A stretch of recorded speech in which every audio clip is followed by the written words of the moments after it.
요한계시록 2장 8절부터 11절까지 읽겠습니다.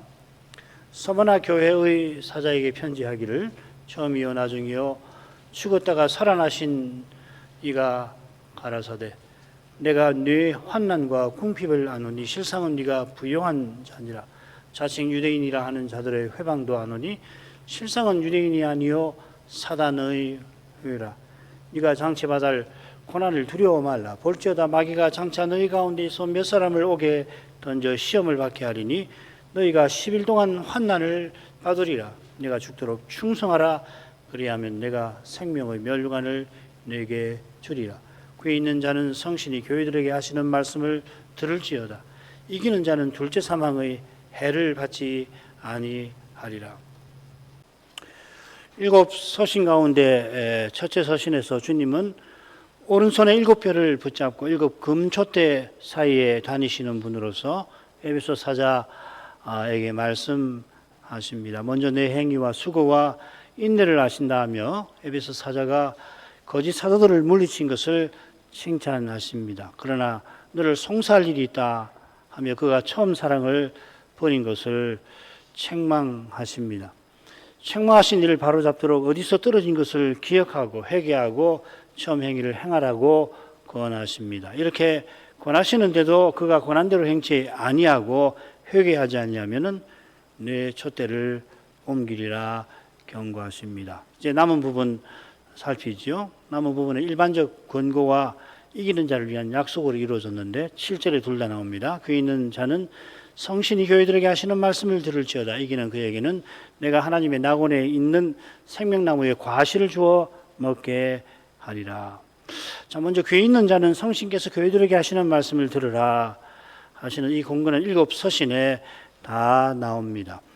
주님께서 각 서신에서 각 교회와 사자에게 말씀하시는데 그 말씀하시는 말씀 안에 성신께서 교회들에게 하시는 말씀이 언급되어 있습니다. 우리 주께서 비유로 말씀하시면서 들을 귀 있는 자는 들을지니라 하신 것을 기억하실 겁니다. 비유로 말씀하신다라고 할 때는 이사야의 예언대로 언약 백성이 들어도 깨닫지 못하게 하려 하심인 겁니다. 이것은 이스라엘이 배도하여 특히 메시아를 죽여 멸망하게 될 일을 가리키는 겁니다. 반면에 제자들은 천국의 비밀 아는 것이 허락이 되어서 구약의 의인과 선지자가 듣고자 하던 것을 그들은 듣습니다.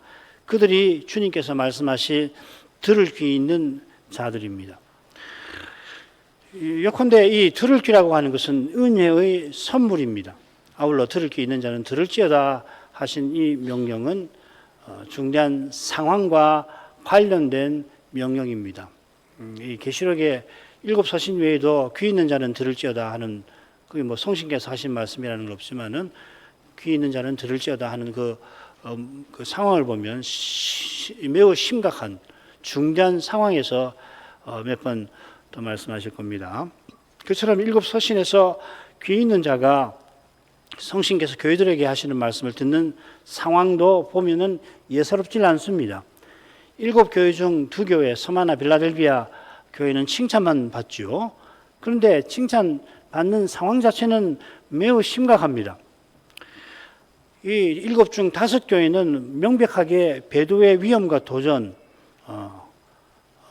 있는 상황이고 나머지 2 교회는 믿음과 삶이 심히 나태한 상태였습니다. 서머나 빌라델피아 교회는 칭찬만 받는데 그러나 그 상황이 이 배도의 도전이 있는 그런 상황이고 그 다음에 이 사대와 라오디게아 교회는 신앙적 삶이 나태한 그 상태에 있죠.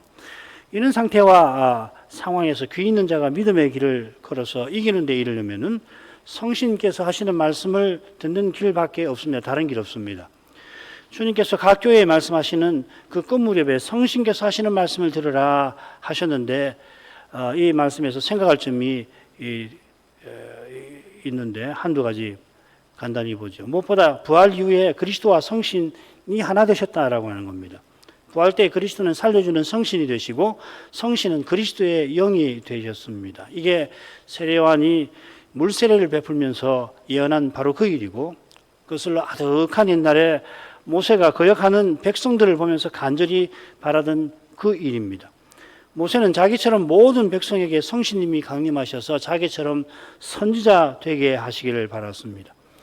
이는 오실 메시아를 백성들이 잘 알아서 그분을 믿어 하나님을 가까이 하게 되는 것을 가리키는 거죠.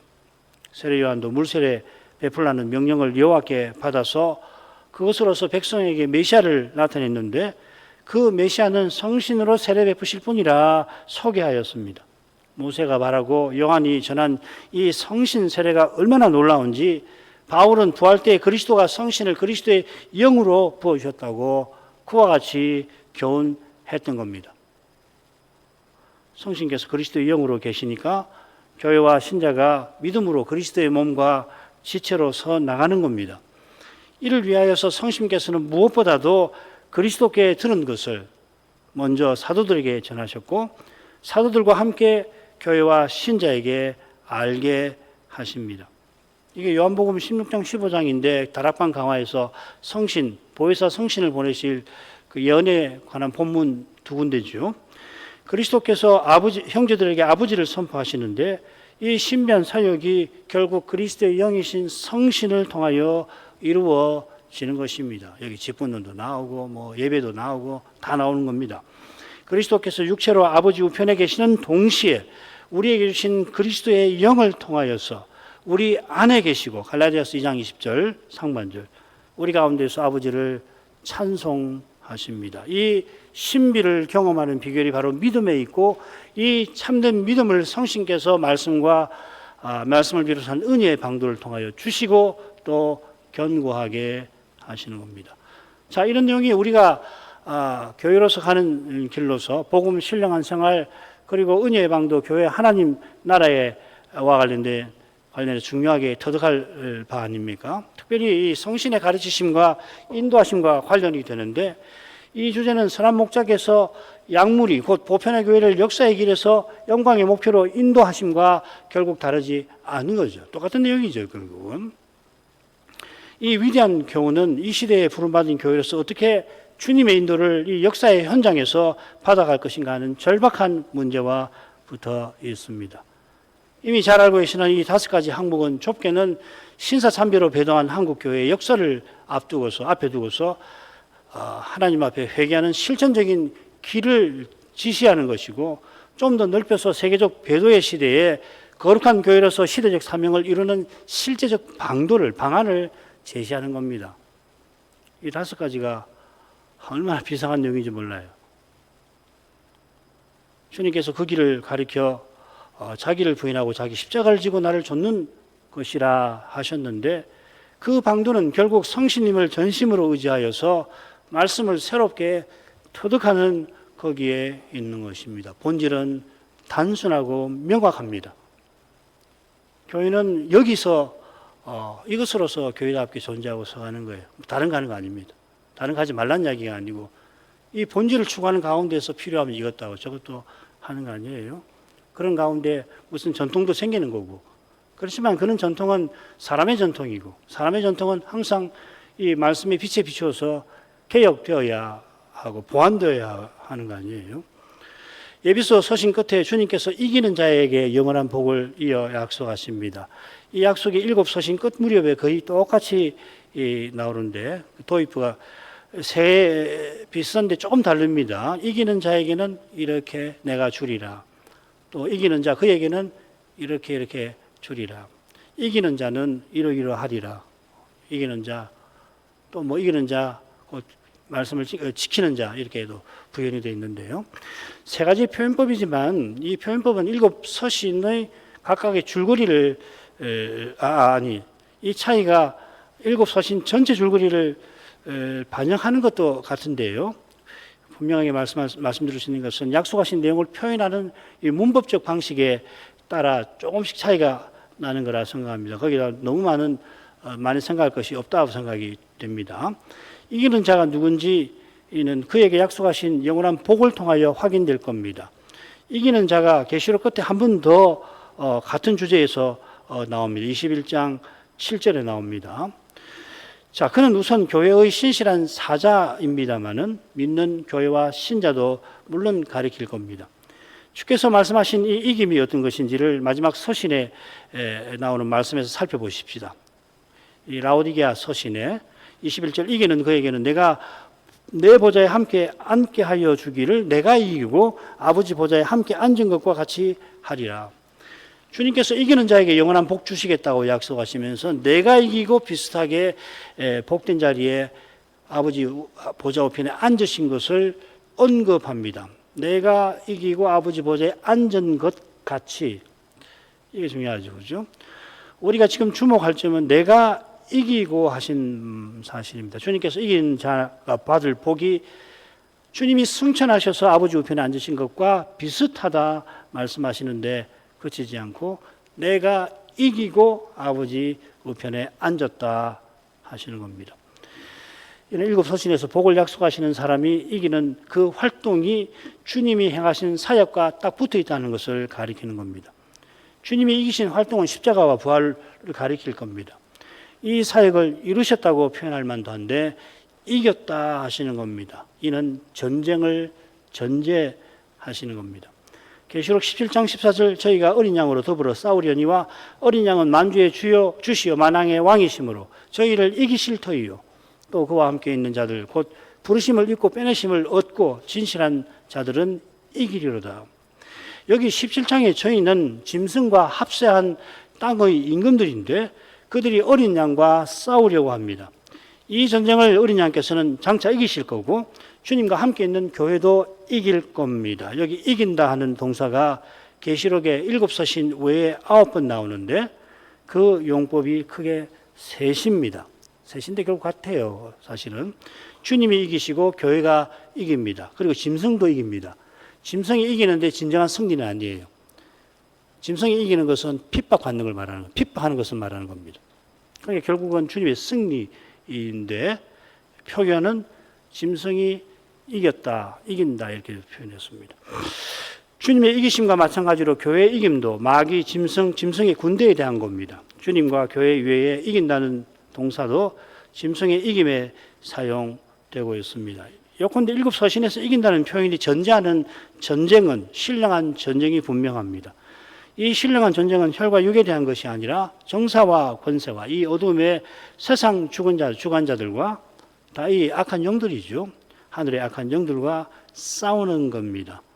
그리고 이 싸움을 뭐라고 그랬냐면 무엇보다도 마귀의 괴계를 대적하는 것이라고 맨 처음에 신령한 전쟁 6장 10절부터 에베소서 6장 10절부터 나오는데 11절에 10절과 11 주 안에서와 그 힘의 능력으로 강건하여 지고 또 마귀의 괴계를 이기기 위하여 하나님의 전신갑주를 입어라 그렇게 할 때 거기 이 싸움의 목적이 마귀의 괴계를 이기기 위하여 마귀의 괴계는 주 안에서 주의 힘의 강력으로 강건해져서 하나님의 전신갑주를 입고서만 견디고 또 이길 수 있는 겁니다. 그래서 이 전신갑주를 다 보면 모두 하나님의 말씀과 직관적으로 관련된 장비이고 그 다음에 찌르는 검은 성신의 검인 말씀이죠. 주님께서 이긴 자가 아니라 이기는 자라 하십니다. 장차 복 주실 것이니 복 받을 사람은 이긴 자가 분명한데 이기는 자라고 하신 뜻도 있을 겁니다. 그 뜻은 교회와 사자가 신령한 전쟁을 늘 염두에 두고 살라 하신 것입니다. 왜 그렇습니까? 원수 마귀는 지금껏 쉬지 아니하고 주님과 교회를 공격합니다. 이 악한 영물은 모든 역량과 수단을 동원하여서 공격합니다. 게다가 그가 국권 조직을 갖추어서 공격합니다. 그의 괴계가 얼마나 간교하고 또 강력한지 모릅니다. 어떤 사상가도 그 괴계를 꿰뚫어 보지를 못하는데 일반 은총의 빛만으로는 마귀의 관계의 그 어두움을 절대로 뚫지를 못합니다. 아무리 탁월한 철학자라고 하더라도 철학책을 읽어보면은 와 이게 정말 나 같은 사람은 맞는가? 이게 사람이 이런 정도로 생각을 펼쳐나갈 수가 있나? 그런 사상가가 가끔씩 있거든요. 이마누엘 칸트 같은 사람 그런 사람입니다. 그런데 그렇게 철저한 인물도 마귀의 괴계의 어둠은 뚫지 못해요. 자기 안에 있는 부패한 본성, 곧 죄의 심연이 있는 인생은 그의 관계에 놀림감 되기 십상입니다. 오직 말씀의 거룩한 빛만이 마귀의 악한 괴략을 꿰뚫습니다. 겸손히 말씀을 듣고 들은 말씀으로 기도하는 교회와 신자만이 그 악한 꾀의 공격에서 주의 지키심을 받습니다. 그게 요한일서 5장 몇 절이던가요? 또 우리가 아는 것은 하고 세상은 악한 자의 품에 처하여 있고 그러나 우리는 하나님께로 난 자가 우리를 지켜서 보호하신다는 그 내용이 아니에요. 그래서 이 요한일서가 사실은 요한계시록을 읽으면서 가끔씩 참조를 해야 되거든요. 요한일서 자체가 이 게린투스 이단의 도전을 받은 교회에 전하는 서신이라서 그렇습니다. 거기도 이긴다는 표현이 딱 두 군데 나와요. 이김이라는 말이 두 군데 나오는데 2장 12절부터 14절에 그 교회의 어린 자들아, 아버지들아, 그리고 청년들아 할 때 청년들아 너희가 악한 자를 이겼다. 청년들아 너희가 흉측한 자를 이겼다 할 때 거기 나오고 짝을 이루는 4장 마지막에 보면 우리의 이김은 이것이니 세상을 이긴 믿음이라고 할 때 거기 이김 두 군데 나와요. 이게 굉장히 중요한 부분이거든요. 자, 이게 주님과 사도께서 깨어 근신하라 하는 명령과도 붙어 있는 겁니다. 이기는 자에게는 주님께서 하나님의 낙원에 있는 생명나무의 실과를 주어 먹게 하리라 하시죠. 이 약속은 계시록 마지막 장면으로 우리를 자연스럽게 이끕니다. 22장 2절 길 가운데로 흐르더라. 강 좌우에 생명나무가 있어 12가지 실과를 맺히되 달마다 그 실과를 맺히고 그 나무 잎사귀들은 만국을 소송하기 위하여 있더라. 이 계시록에서 생명나무가 이 두 군데 나옵니다. 22장은 새 예루살렘에 관한 말씀인데 그 전경이 태초의 에덴 동산과 아주 비슷한 데가 있죠.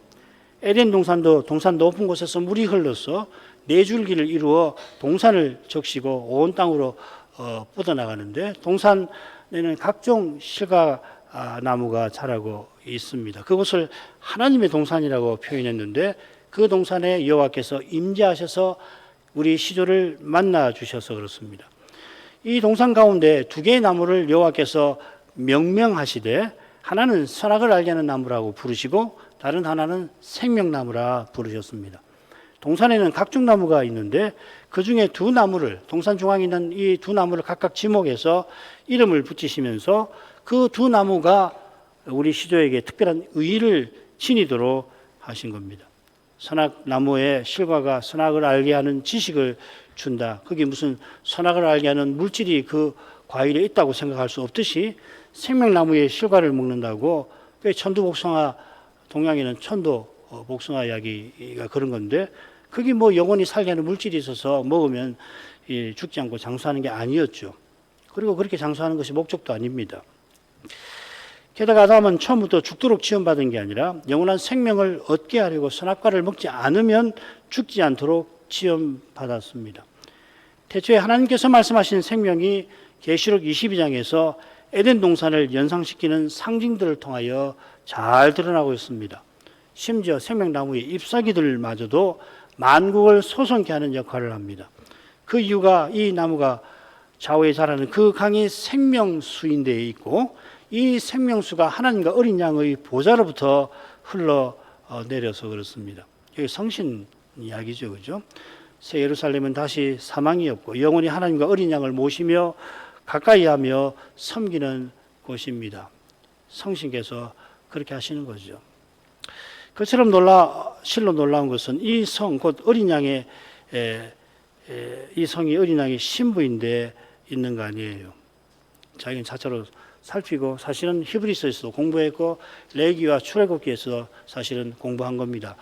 지금 에베소 사자에게 주님께서 약속하신 복은 하나님께서 태초에 창조하신 목적에 이르게 하시는 것입니다.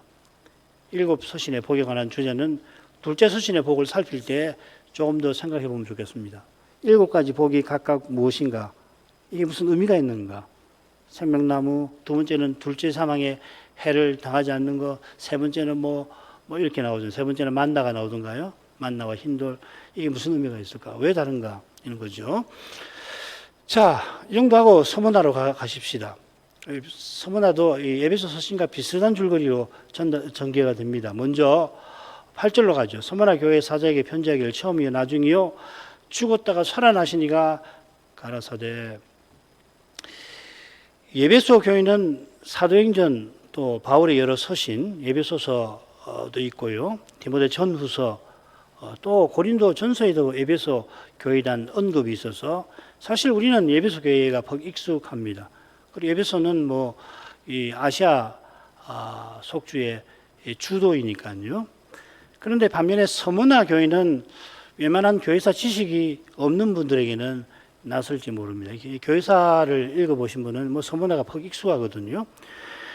이 서문화, 이 헬라어는 스미르나인데요. 이 스미르나가 맞는데 이 발음을 서문화라고 한 겁니다. 요한계시록에만 2번 나오지만 고대 교회사에서는 중요한 곳입니다. 아마 바울 사도가 3차 선교 여행 때 이 교회를 세웠을 수 있습니다. 서문화는 에베소나 버가모와 더불어서 아시아의 제1도시라고 불릴 만큼 중요한 도시였고, 특별히 이 주변 전 지역에서 아시아도에서 황제 숭배를 위하여 세운 신전을 관할하는 그런 도시였습니다. 이곳 유대인들이 시기심 때문에 황제 숭배를 거부하는 그리스도인들을 고소하는 일도 기록이 남아 있습니다. 서문화에는 특별히 감독교회가 거기 있고 그만큼 교회가 크고 중요하다는 이야기죠. 그리고 그 감독이 저 유명한 폴리카르프입니다. 폴리카르푸스라고 혹은 폴리카르포스라고도 읽습니다. 폴리카르푸스와 마찬가지로 이 속사도라고 불리는 이레나이오스가 이 교회를 방문하기도 했고, 그리고 이 교회와 폴리카르푸스에게 결국은 이 교회 2개의 서신을 보내고 그 2 서신 다 남아 있습니다. 아주 짧습니다. 그 분량이 에베소서보다 에베소서 정도 될런가? 에베소서보다 각각 짧습니다. 하나는 폴리카르푸스에게 보내면서 에베소 교인들에게도 말을 전했고, 아예 서문화 교회에게 서신을 보내기도 했습니다. 이건 그 서점 같은 데나 도서관 같은 데 오래된 데는 이런 자료를 얼마든지 번역되어 있으니까요. 아주 짧습니다. 주님께서 요한에게 서문화 교회 사자에게 편지하라고 명하시고는 처음과 나중이요 죽었다가 살아나신 이라고 자기를 알리십니다. 처음과 나중은 하나님 성호이고 죽었다 살아나신 이는 십자가 지시고 부활하신 그리스도 성호입니다. 처음과 나중이라는 성호는 창조주 하나님께서 창조하신 목적을 죄와 죽음의 역사 현실에서 마침내 완성하실 것이라는 뜻이 있다고 했죠. 이를 위하여 처음과 나중이신 분께서 죽었다가 살아나신 겁니다. 한글 어법에 없는 표현법, 이 관계대명사가 쓰여 있어서 처음과 나중이요 죽었다가 살아나시니 이렇게 번역을 했지만 원문을 살리면 이렇게 됩니다. 이렇게 말하노라. 처음과 나중이 그가 죽었다가 다시 살아나도다. 이게 이제 주님께서 자기 일을 소개하시는 부분이거든요. 항상 이렇게 말하노라. 타데레게이라고 하는 말인데, 타게 이렇게 말하노라. 이러이러한 자가 이렇게 되어 있습니다. 거기 보면 처음과 나중이 이렇게 말한다 하고서 처음과 나중이 누구냐 하면 죽었다가 살아났다 이렇게 되어 있습니다. 자, 이것은 기억나실 텐데 첫 번째 이상 끝부분이죠. 18절이든가요? 19절이든가요? 내가 산자라 전에 죽었었노라 이제는 세세토록 살아있어 하신 말씀과 사실 똑같습니다. 이 산자가 이 영생하시는 하나님의 성호이듯이 처음과 나중도 마찬가지죠. 사시는 하나님이 우리를 위해서 심지어 사람 되시고 십자가에 달려 돌아가셨습니다. 십자가에 달리신 것은 하나님의 거룩한 뜻을 이루신 것이라 하나님이 죽임당한 어린 양을 다시 살리신 것입니다. 십자가 부활이 구속 역사의 정점이라 불리듯이 여호와께서 여호와의 종이 되셔서 친히 창조하신 목적을 이루신 겁니다. 하나님의 형상이신 아들이 사람 되셔서 십자가 지신 바로 거기서 하나님이 하나님 형상대로 사람 지으신 목적이 이루어진 것이죠. 달리 말하면 사람 되신 하나님의 영광이 창조와 구속의 목적입니다. 자, 이건 저는 다른 데서 배웠지만 차차로 배우도록 하십시다. 그러니까 여기 이제 계시록에 보면은 창조 이야기가 굉장히 많이 나올 거예요. 읽다 보시면은 너무 다 자연스러운 것입니다. 주께서 이런 성으로 자기를 알리시는 것은 서신받는 서머나 사자와 교회가 처한 현실과 붙어 있는 겁니다. 예수님께서 교회의 주인으로서 서머나 교회의 형편을 하시고 이 교회 사자에게 필요한 말씀을 베푸시는 겁니다. 오늘 9절까지 대답 볼 수 있을 것 같습니다. 내가 네의 환난과 궁핍을 아노니 실상은 네가 부유한 자니라. 자칭 유대인이라 하는 자들의 회방도 아노니 실상은 유대인이 아니요 사단의 회라. 예수님께서 에베소 서신처럼 내가 안다 하시면서 서머나의 사자를 칭찬하십니다. 칭찬하시는 주의 심정이 내가 안다 너의 환난과 궁핍을 이렇게 표현하시는 데서 살짝 드러나는 것도 같습니다. 이제 헬라어는 이 단어가요, 이 격이 워낙 발전돼서 아무렇게나 배열하더라도 그걸 다 번역할 수가 있어요. 격이 다른 거예요. 그래 여기 이제 내가 아노니 오이다 수라는 말이 너라는 말이거든요. 이게 먼저 나왔다는 것은 그만큼 주님께서 그 심정을 친밀한 혹은 싫어하시는 심정을 직접 드러내는 표현이다. 뭐 그렇게 마십시다. 넘어가십시다. 주님께서 안다 하신 것이 셋입니다. 환난, 궁핍, 회방입니다. 회방도 아노니 그렇게 돼 있죠. 환난과 달리 궁핍과 해방은 각각 짧지 않은 설명이 이어부터 나옵니다. 이런 걸 번역하기 참 어렵습니다. 괄호 속에 들어가듯이 나왔거든요. 그래서 굳이 사역을 덧붙이면 이렇습니다. 내가 아노니 하고 세 개를 안다고 하셨는데 뭘 아냐면 환난, 내 환난과 궁핍 그리고 유대인들의 자칭 유대인들의 회방 이렇게 되어 있습니다. 번역하면 이렇습니다. 내가 아노라 내 환난과 궁핍을 실상은 네가 부유한 자니라. 또한 자칭 유대인이라 하는 자들의 회방을 내가 안다는 말이죠. 그러고서는 실상은 그들이 유대인이 아니라 사단의 회라. 이렇게 문장이 되어 있습니다. 이 요한계시록은 파격이 굉장히 많아요. 요한이 문장을 격을 조금 무시하는 경우도 많고요. 주님께서 하시는 서머나 사자의 환난과 궁핍과 회방이 서로 연결되어 있다는 것을 짐작할 수 있습니다. 한가운데서 궁핍을 말하고 바로 실상은 네가 부유한 자라 덧붙이는데 서머나 사자가 지금 환난의 결과로 경제적 빈궁에 처한 것 같아요. 히브리서를 보면 이 교회가 서신 받은 지 얼마 안 된 그때에 핍박을 받아서 이 산업을 빼앗긴 일에 관해서 기록하고 있잖아요. 10장 후반부에 나오죠. 마게도냐 교회가 극한 가난에 몰렸으면서도 이 힘이 지나도록 헌상을 하는데 왜 극한 가난에 마게도냐 교회가 내몰렸을까? 역시 비슷한 이유로 생각됩니다. 왜 그렇게 추정할 수 있냐면은 이 마게도냐 교회의 여러 회원들은 믿기 전에 이 로마의 백부장들이었을 가능성이 많거든요. 이 백부장들이 은퇴하고 나면은 상당한 연금을 가지고서 이 특별한 이 자유도시인데 여기다가 이제 보내가지고 여성을 여기 보내도록 한 곳이 바로 마게도냐입니다. 그래서 상당히 연금이 있고 경제적으로 궁핍할 것이 없는데 핍박을 받은 나머지 극한 가난에 몰렸을 거라고 추정할 수 있는 거란 말이죠. 자, 이 교회와 사자가 겪은 환난이 어떤 것인가 단정하기는 힘듭니다만은 10절을 보면은 서머나 교인 중 몇 사람이 투옥될 일을 주님이 예고를 하시는 데서 또 이 유대인들이 사단의 회로서 회방한 데서 사실 퍽 짐작이 됩니다. 투옥이라고 하는 것은 로마 제국이 핍박한 것을 암시하는 거고 회방은 유대교가 핍박한 겁니다.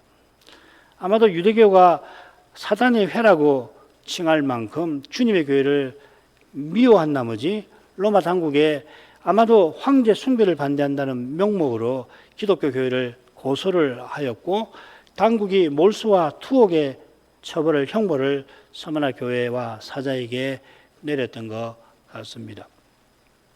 자, 이것은 요한계시록이 줄곧 경고하는 두려운 종말의 성격을 암시합니다. 그 성격은 정치와 종교가 결탁해서 거대한 세력을 이루어 참된 신학을 철저히 탄압하는 그런 겁니다. 지금 요한도 그런 탄압을 받아서 반모섬에 유배되어 있습니다.